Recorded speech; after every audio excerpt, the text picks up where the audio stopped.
Yo, what's good? Big Z here, and today I'm going to do my first ever Q&A to celebrate hitting 10,000 subscribers.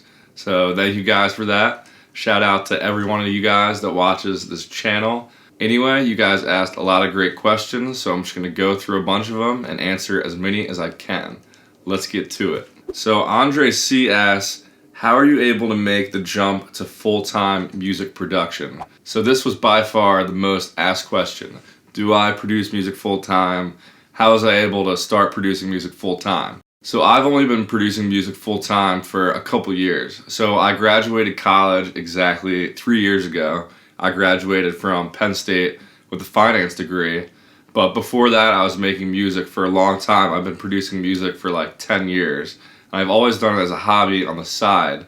And when I graduated, I asked my parents if I could live at home for 2 years and just try to make music full-time and try to make it work. So for the first 2 years after college, I was just living with my mom, seeing if I could actually turn music into a full-time career, and it ended up working out really well. And I'll do a whole different video on how I ended up getting to that point, but the main part about it was just diversifying my revenue streams. So I get Spotify and Apple Music royalties, obviously, for my songs that I create, but I also started a mixing and mastering business. I also do production work for people, and I also have this YouTube channel where I sell preset packs and sample packs. So just diversifying the revenue has made me be able to make a living from making music. So this question is asking, do you DJ and do you have any future plans for your career? Yes, I DJ sometimes, but not that much currently. I'm trying to get really good at producing music and make a lot of really great songs before I go on a legit tour.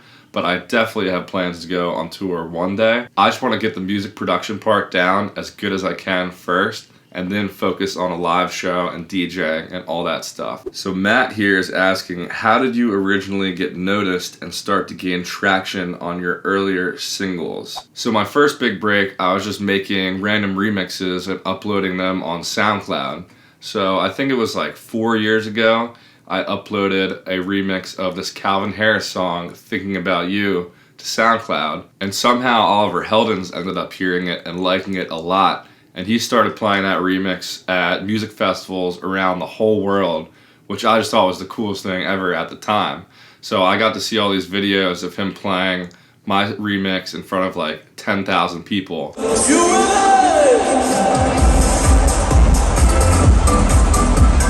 And he played it at so many festivals all over the world. So that remix actually got pretty popular. And that's how I first started to get noticed. And then my first original single on Spotify was Fool For You. And I just got kind of lucky there.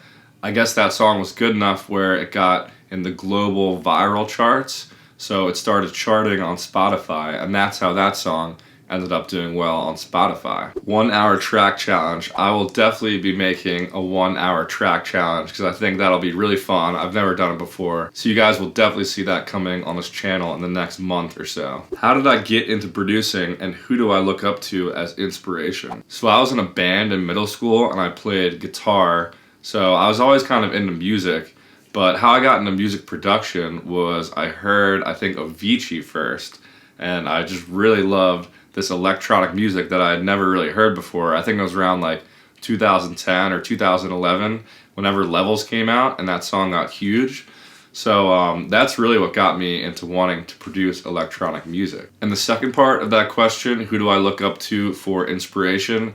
My favorite producers have always been Zed and Calvin Harris. I really love their styles and they're just so professional sounding and they always keep pushing the limit of what's possible with electronic music. So I really look up to those two guys. So what synths do I use besides Serum and what do I do outside of music? So besides Serum, I use Nexus a lot and I also use Silent and Massive, but not nearly as much.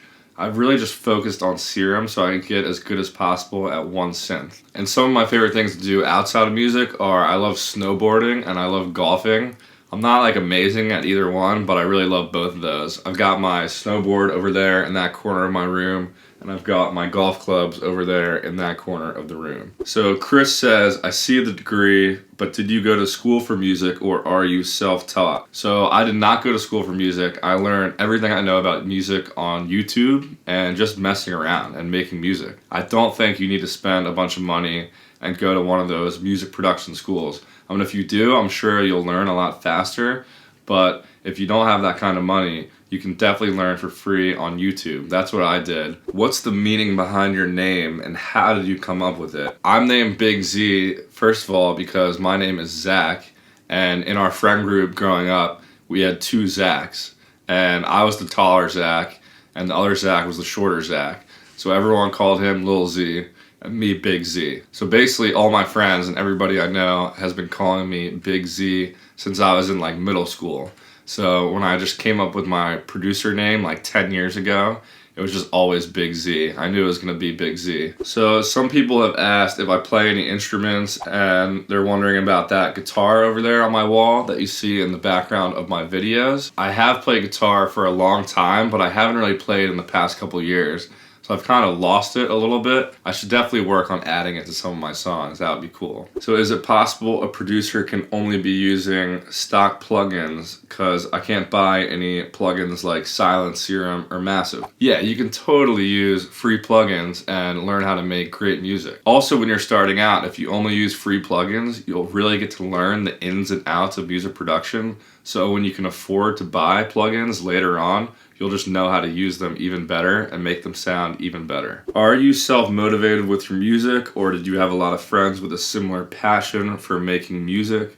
My friends couldn't care less about my music, which is sometimes discouraging. So literally none of my longtime friends growing up produce music. They're all business majors, they all work for big corporations around the country. So almost none of my friends produce music. So I really never had anyone to bounce ideas about or motivate me or really share anything with. I mean, growing up, I have a twin brother that really likes the same type of music I do, so I would always show him the songs when I finished.